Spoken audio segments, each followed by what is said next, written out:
John Real Casimero nakiusap kay Manny Pacquiao, para nga makalaban si Naoya Inoue, ito nga ang post.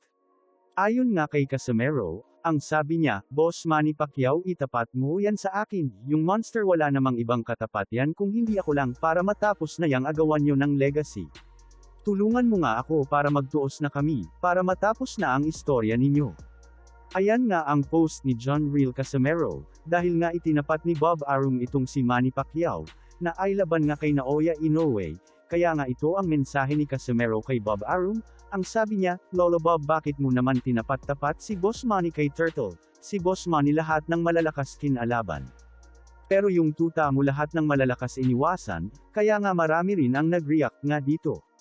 At nag-agree kay John Real Casimero na bakit nga naman itatapat itong si Manny Pacquiao, kay Naoya Inoue, samantalang si Manny Pacquiao alam naman natin na ang mga kinalaban nito ay puro mga legendary, at talagang mga kilala na magagaling, at ito namang si Naoya Inoue may mga nakalaban naman na magagaling, pero karamihan dito ay mga hindi nga rin kilala, para pampadagdag lang sa record.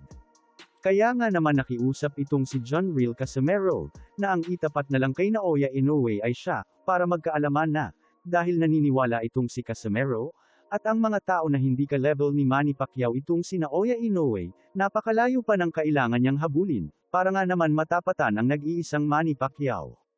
Mapagbibigyan nga kaya ni Bob Arum itong si John Real, kasi meron na makakalaban nga itong si Naoya Inoue, dahil napakatagal na hinihintay ng mga tao na mangyari ito. Ano ang iyong opinyon?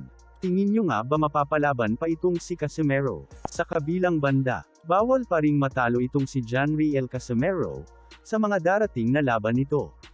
Sa kadahilanang, una, madami itong mga basher, naghihintay na matalo ito. Ang gusto kasi patunayan ni Cuadro Alas na malakas pa rin ito. Kahit napakupos na ang prime days nito. Malaki rin ang issue niya sa kanyang timbang. Alanganin na rin si Casimero na tumagal pa sa ibabaw ng lona. Dahil ating makikita sa mga nakaraang laban nito, na kinakapos na ito ng hangin. Gayunpaman, suportahan pa rin natin ang ating mga pambato. Pagdating sa larangan ng suntukan.